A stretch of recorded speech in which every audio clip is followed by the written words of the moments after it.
Hello everyone, and welcome to our fourth live Ask Me a Question, which is hosted, as you may already know, by the Kithinji community of practice, which is a space for practitioners to exchange knowledge and learn on best practices in agricultural risk management globally. Today, specifically, we will discuss about innovative solutions to improve food security and nutrition. This live is meant to be an interactive discussion about a specific theme related to agricultural risk management, and also for you practitioners to share your experience and your views about this theme. This live is exclusively in English, but it will be recorded and shared on the community of practice within the next few days. So if you can watch it again. And of course, we highly encourage you to ask your questions directly on the chat. And even if you are a French-speaking participant, you can write your question in French and I will translate it for Brian. Now, without further ado, I would now like to welcome our expert for the day, Mr. Brian Kithinji, which is the Executive Director at Policy Action Initiative. So over to you.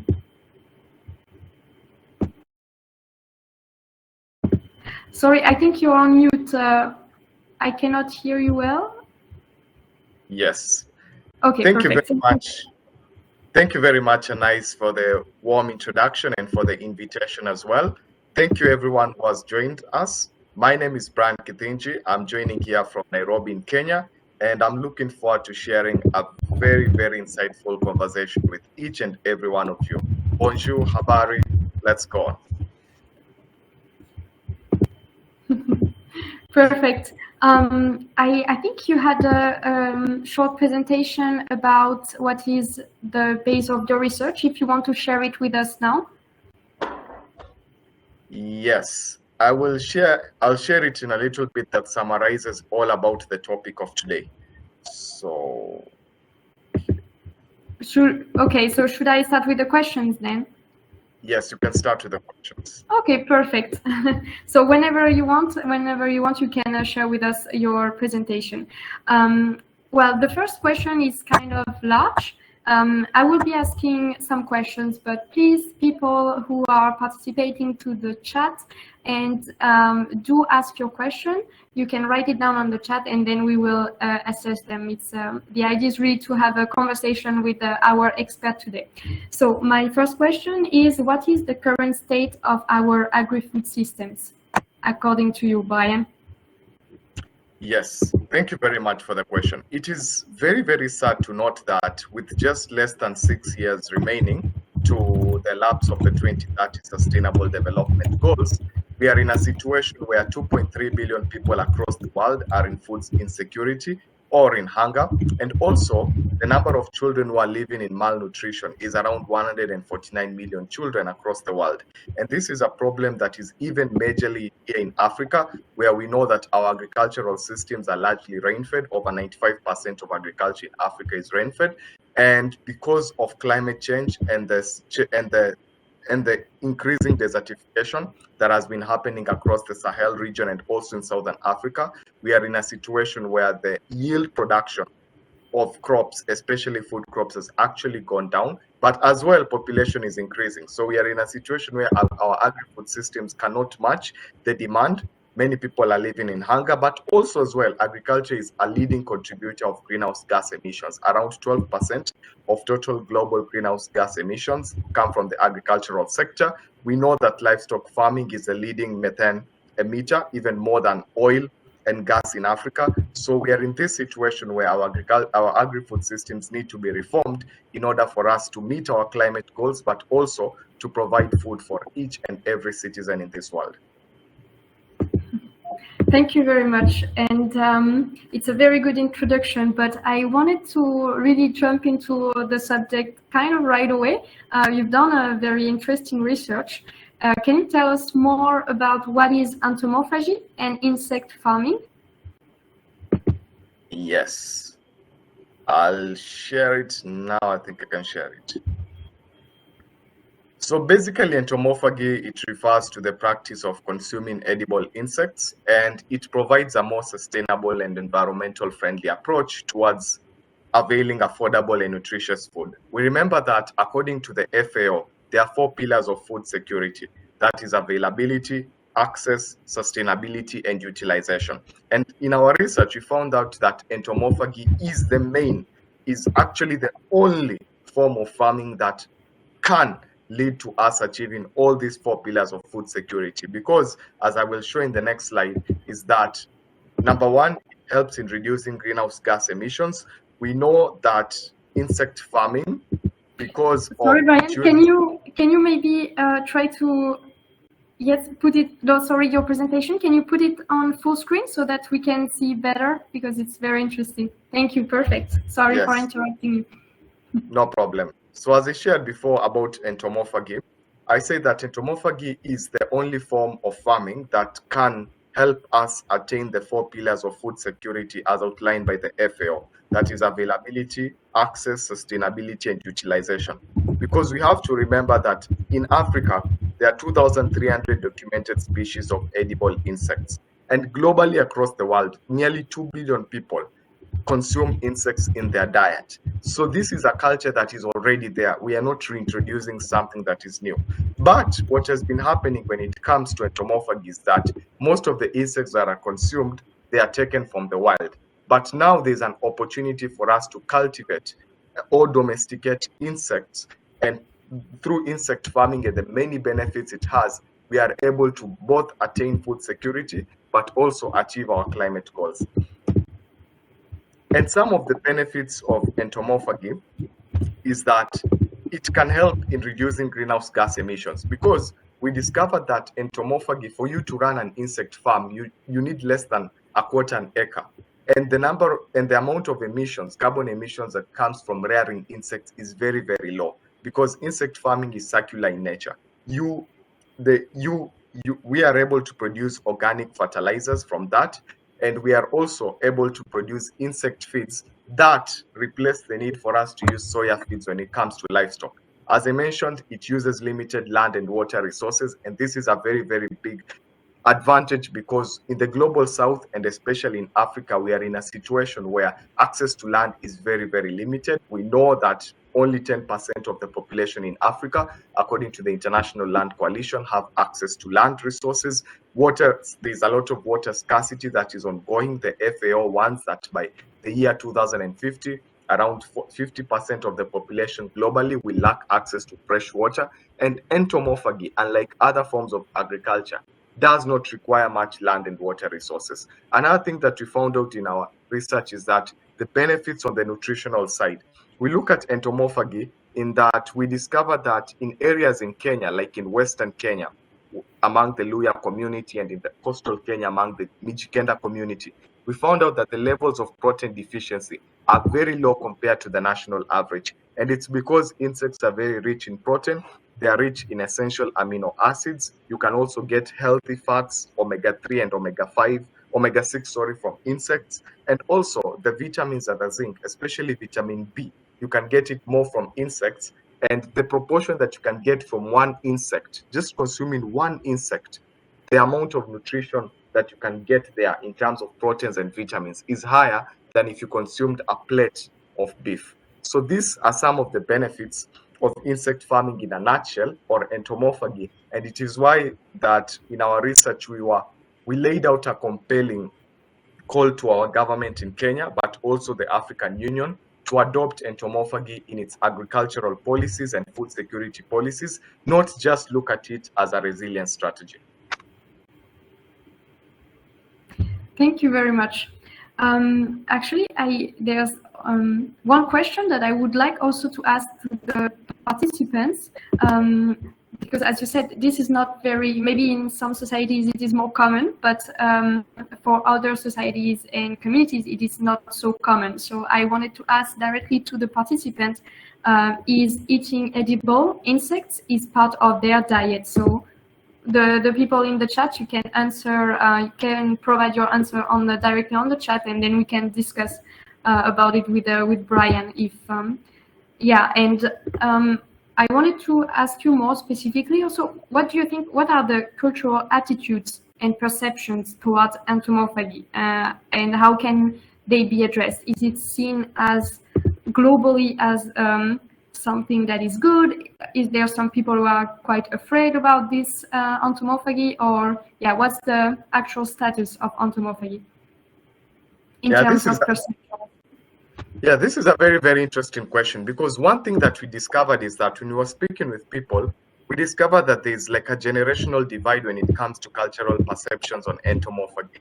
So you find among the older generation, that is ideally people above the age of 40, they had a positive view. In fact, they were saying that they were lamenting that these days people don't eat termites like the way they used to do. People don't eat crickets like the way they used to do. And they used to say that it is very, very sweet, and it's something that they enjoyed and they learned from their parents when they were growing up. But when you talk to the younger generation, there's that insects are yuck. I mean, how can I eat that bug that is walking there? So there's this feeling that I just can't consume an insect, especially in its whole form, among the younger generation. And it's because they have grown up, or we, because I'm also a young person, we've grown up in a culture where we weren't consuming insects from a young age. And insects were seen as more like an invasive species, like something that needs to be killed when it comes to your environment. So we've grown up with this factor that insects are something very alien and foreign, unlike our older generations. I know that globally, in some countries, especially, I know there was a study that was done by UNESCO in Thailand, which also showed the same, like similar among the younger generation, it's a bit lower than in the older generation. And for them, they were blaming the introduction of like exotic cuisine and exotic culinary practices from outside. So like instead of eating insects, they were saying that in their population in Thailand, people have more propensity for fast foods, for example, among the younger population. So partly there is also to blame that there is a foreign culture that is coming, but in Africa's case, it's because insect, like people were not introduced to it when they were young, when they were growing up. But if they were introduced back, especially the younger generation, they could be able to go back to that, could have positive attitudes like their parents had. Okay, so one of your suggestions would be really to try and integrate edible insects at a very early age in terms of food diet for younger generation to make it more accessible, right? Yes, and there are very innovative ways of doing that, because number one is that you can use insects to create fortified flour, and that is very innovative because people will not know that they are eating the insect, because you have the flour and the insects were used during the production of the flour, and the flour you can use it to make cakes or any pastry, so you won't have that negative perception. But also on the other hand, you can, how you package the insects for me is the winning point, because if you can be able to use the insects in the production of processed foods, confectionery especially, everybody likes having sweet biscuits. Nobody really matters what is in the biscuit when they eat it. That could be a winning point. Then afterwards you can tell people, hey, by the way, these biscuits were made from crickets. They will not know because it was sweet when they were consuming it. But serving them in whole form may be a little bit problematic with our generation now. Yeah, this is very interesting. Actually, I see that one participant, Dorcas, she said that in her culture, they eat many insects. She mentioned crickets, caterpillars, and mopin worms. So yes, I guess it's a matter of integrating it more and more into our diets globally. But is there any successful examples or case studies that you studied where entomophagy initiatives improved food security in communities? Is there, in your research, did you try to do it in one particular space where you saw great results coming from the use of entomophagy? Yes. So here we relied on ICIPE, the International Center for Insect Physiology and Ecology. They have their headquarters here in Nairobi, Kenya, and they are the ones who supported the study being undertaken. So what ICIPE has done is that ICIPE runs 3 model farms here in Kenya. One is in Nairobi, the other one is in Kilifi County. So we were able to visit Kilifi County, speak with some of the farmers there who are running their insect farms under the banner of support from ICIPE. We were able to speak to the local community as well. And the interesting thing is that this project is in a community where they already have the culture of consuming insects. However, they've been consuming insects from the wild. So now there was this perception that we cannot consume insects that have been cultivated because they are GMO in nature. You know, there's a very big debate in Africa about GMOs, and many people don't know what really GMO means. But they were saying that insects that have been cultivated at GMO nature. Ours, we are used to taking crickets, harvesting it from the wild and coming and cooking and consuming it. So there is that negative perception. So it hasn't been really successful because the local community hasn't bought or been hasn't bought or taken the insects from the farms there and consumed it. However, they've been able to sell some of the products, the insect products, through insect feeds, because the local community didn't want to consume them in whole form, but they say they could use them as insect feeds for their chicken because they rear a lot of chicken. And an advantage of insect feeds is that they are cheaper than soya feeds, but also they are more nutritious than soya feeds. So for the local communities, they loved the idea on the feeds, but they did not like the idea about consuming insects raw that have been domesticated. Okay. I'm sure you mentioned about the issue of GMOs, and I think we have a lot of participants coming from African countries, so maybe it resonates. What you said maybe resonates to what they know. We have one comment from Getane. He said that this is very innovative, despite high level of food and nutrition insecurity in East Africa. Changing the taste would be a great challenge. One possibility could be producing in some locality as income generating scheme and facilitating trading to where there is a real demand. So maybe if there's some countries that there's a high demand of using entomophagy, he suggests that the idea would be to produce it in some localities where there's a high demand. Do you know if already in Africa there are some countries where there's a higher demand than in others? There will be high demand. I believe Getane should be from Ethiopia, if I'm not wrong, or Eritrea. I'm sorry if I mistake the country, but I believe so because I'm also from Eastern Africa and they're our northern brothers and sisters. Ethiopia, thank you so much. So what happens is that in Ethiopia, just like in Kenya, there's a lot of livestock rearing. I know Ethiopia is one of the leaders in sheep rearing, camel rearing, goat rearing, also cow. The dairy industry isn't as much, but there are communities, especially pastoralist communities that straddle the border, that keep a lot of livestock. Now, one thing that you know is that due to climate change and due to increase in farming, these communities that traditionally have kept livestock, they are being forced to move from their traditional areas, and sometimes they are clashing because they are going to the highlands, be it in Ethiopia, they are reaching the areas where the Amharas are staying. Like if it's for the Oromo, they're reaching where the Amharas are staying. If it's in Kenya, we have seen the communities, the Borana moving where closer to Mount Kenya region where farming communities like the Meru and the Kikuyu stay. So there's a lot of that isn't sustainable for them. However, if they can be able to switch to using insect feeds for their livestock, number one, there'll be no need for moving from their region. Number two is that they are able to produce higher value of meat because some of these pastoralist communities, they also sell their livestock products. They will be able to produce high level of meat, but also for those communities, the farming communities that keep livestock for dairy, they'll be able to produce a lot of milk. So the first market for insect farming, ideally, are pastoralist communities, number one, and number two, farming communities that do dairy farming. Because insect feeds, let's look at entomophagy, not as just as eating insects. That is good. That could solve food security, especially if WWFP and other humanitarian organizations incorporate it in their resilience strategies. However, if we're looking at it from a business angle, then these communities that need insect feeds instead of relying on soya feeds or relying on pastures are going to be number one, and this could be very beneficial for them. So insect farming is even more profitable in Africa than in any other part because Africa is where there has been change in climate, but communities do traditional agriculture that is heavily reliant on either pasture or, in that case, soya feeds or conventional feeds. Thank you very much. We have another question from Claver.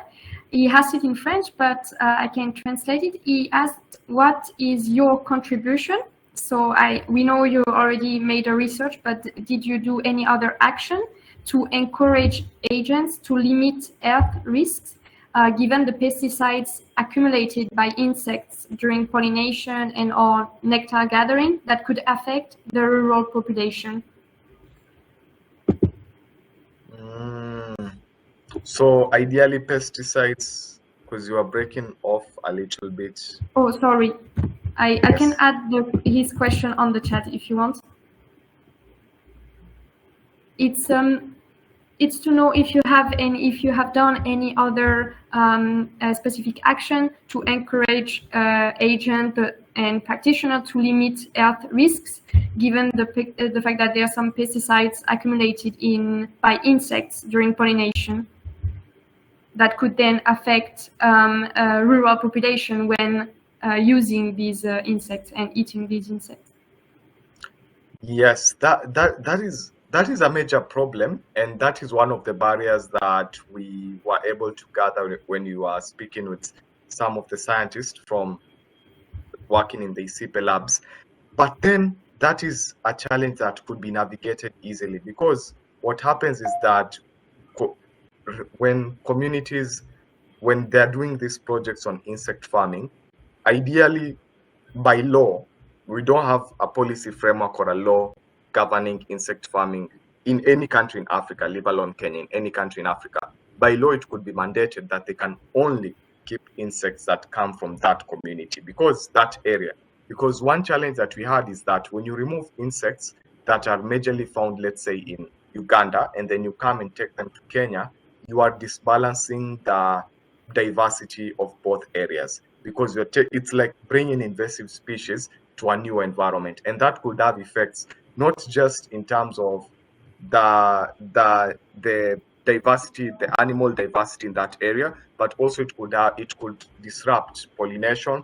It could also disrupt the amount of pests that are in that area. It could also lead to increasing weeds and other disruptions to the farming traditionally being done in those environments. So there was that factor, and that is why in our recommendations is that we are recommending that even as we institute a policy framework and urge governments to do so on entomophagy, it should be restricted to, you can only domesticate insects that are traditionally found within that locality, so that we don't have the issues of invasive species and all the challenges that it has. On the issue about pesticides being accumulated by insects, that could be a factor. That is an underlying factor even with domestication. And I think now the advantage is that if we train communities to be able, and local farmers to be able to see the advantages of entomophagy to their overall, as I said, it's a circular approach, because we know that 80% of solid waste is organic waste, and organic waste is not recycled, largely not recycled in Africa, but through insect, if you rear insects, you could recycle organic waste and use them to make biofertilizers.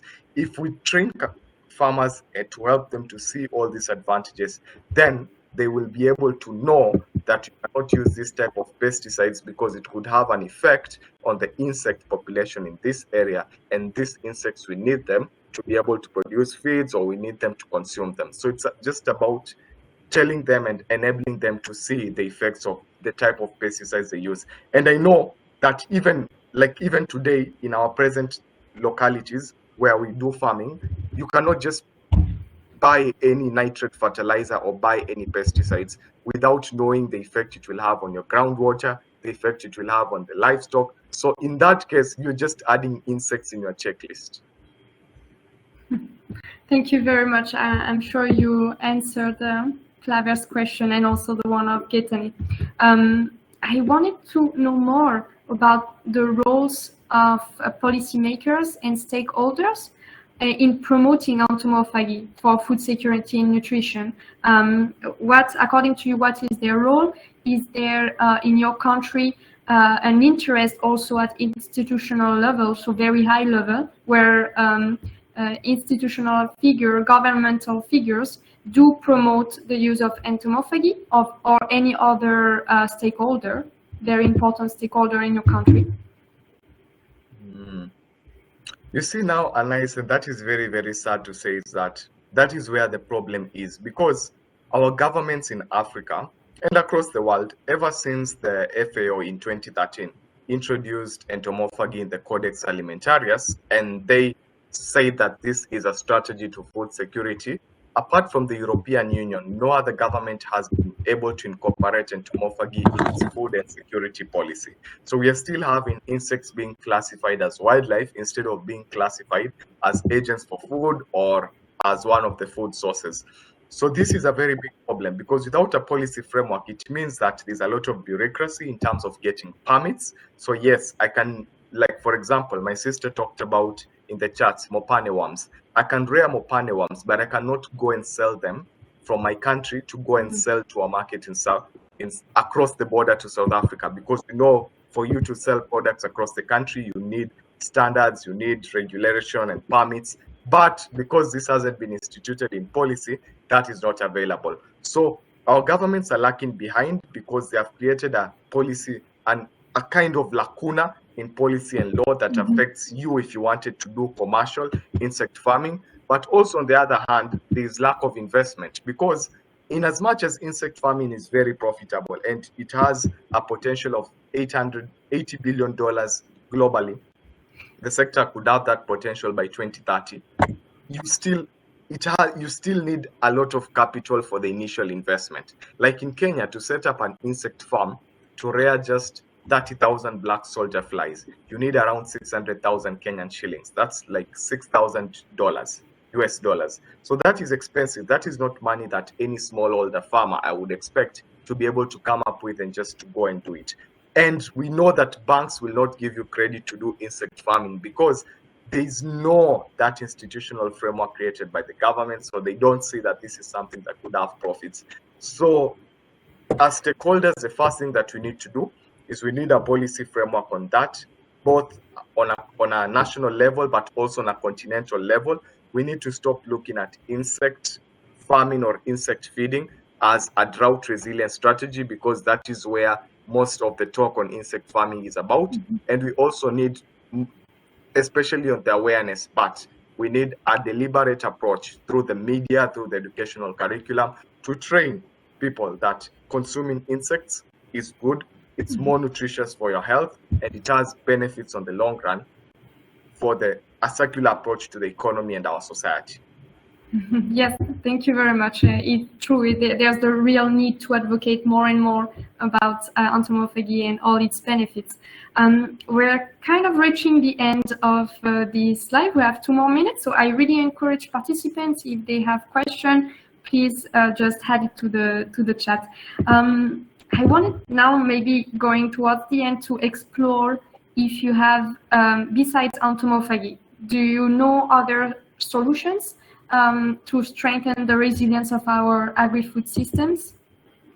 Yeah, for me, I would say vermicomposting. And the reason why is probably it's because it's much closer to entomophagy, but we need to really look at how and where we get our fertilizers, because the damage that has been done by nitrate fertilizers, by phosphate fertilizers on African soil is very, very sad.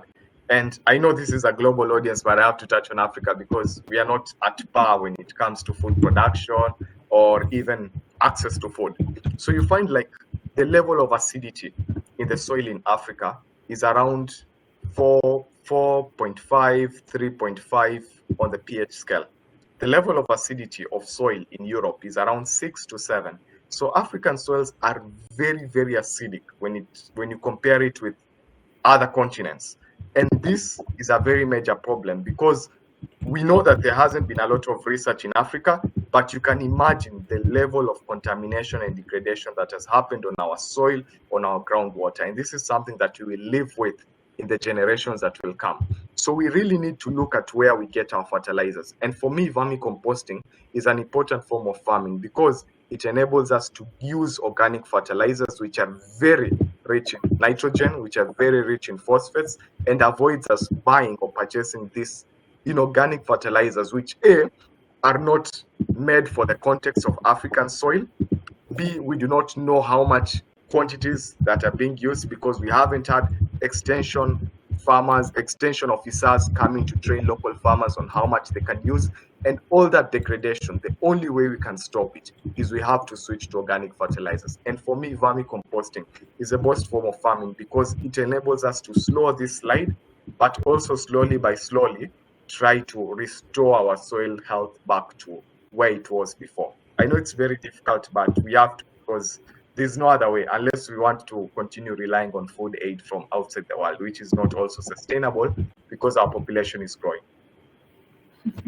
Yeah, it's true. There's for sure the need to find other solutions anyway, because at some point they will have, it will be just impossible to go on with our attitude. So we need to improve and to find new ways and solutions as the one you presented. I will conclude now with one last question from Dorcas. She asked, what actions could be taken to advocate the promotion of policy at decision-making level? So going back to the thing we were mentioning before about bringing the discussion as up as we can. Yeah, first and foremost, we need more research. In terms of research, we need to document all the insect species that are in different environments within Africa, because after documenting the insect species, we can now know which ones can be domesticated, not just looking at the edible insects, because we already know the number of edible insects in Africa, 2,300. In my country, in Kenya, is 17. But we need to document per region what are the insect species that are found in this region vis-a-vis the other region, so that now we can know whether we can cross-pollinate from this region to another region.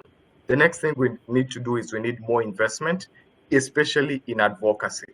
And by advocacy is advocacy targeting on education on the benefits of insect consumption, on the benefits of insect feeds, especially insect feeds, because the benefits of using insect feeds vis-a-vis traditional livestock and chicken feeds that come from soya is enormous. We could have a discussion about it for over 1 hour. So we need advocacy on that side.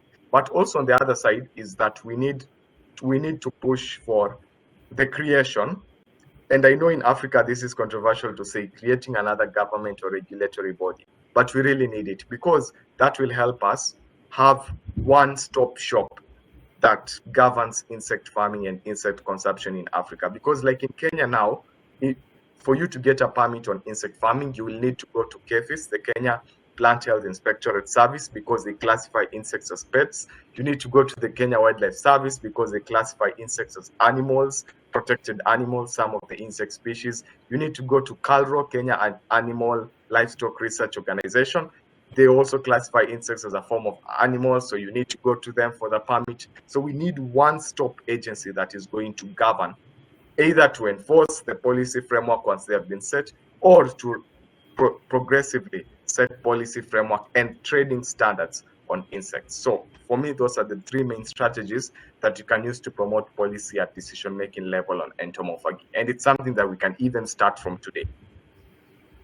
Thank you very much. So as you said, there's still a lot of work to do, but with we can, if we work all together, we will manage to achieve the goals. This is the end of our live. I want to really thank all the participants who joined and who asked some questions. It was very interesting to have this chat with you, and of course a huge thank you to you, Brian. It was a very, very interesting chat, and I think I've personally learned a lot, and I'm sure that the participants did learn a lot thanks to your presentation and all your answers to our question. I will, you please do write your email, and we will. Let's keep the continuing this discussion in the COP. As you've seen, there's a lot of people posting on the COP. Please do the same. There's a lot of things we need to explore still in terms of agricultural risk management and also entomophagy. So I will stop now, but please let's keep the conversation on the COP. So I wish you all a very good rest of the day, and we will keep on talking on the community of practice of FAMD. Bye, everyone.